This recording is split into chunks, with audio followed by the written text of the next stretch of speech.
ప్రాణాలు పోతున్నాయి, ప్రాణాల మీదకి తెచ్చుకుంటున్నారు అని చెప్పి ఈ రిపోర్ట్లో చెప్తున్నారు. ఆ 7 సప్లిమెంట్స్ ఏంటి, తీసుకోకూడనివి, ఐ మీన్ అవసరం అయితే తీసుకోవాలి, అవసరం దాటాక మాత్రం దాని జోలికి వెళ్ళకూడదు అంటున్నారు. జాగ్రత్తగా నెంబర్ 1 వచ్చి ఐరన్ అండి. గుండెకి బ్లడ్ని తీసుకెళ్ళటంలో ఐరన్ చాలా అవసరం.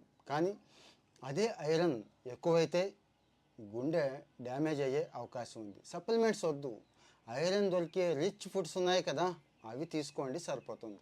నెంబర్ 2 విటమిన్ ఏ అండి. మంచిది కదా, కళ్ళకు మంచిది, స్కిన్కి మంచిది అనుకుంటాం.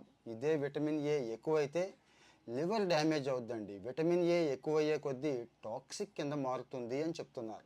ఈ మధ్య కాలంలో కవా అని చెప్పి యాంటీ స్ట్రెస్ సప్లిమెంట్ వాడుతున్నారండి. ఇది లివర్ని బాగా డ్యామేజ్ చేస్తుంది అని చెప్తున్నారు. ఎక్కువగా పొటాషియం సప్లిమెంట్స్ తీసుకుంటే గుండె డ్యామేజ్ అయిపోయే అవకాశం ఉందండి.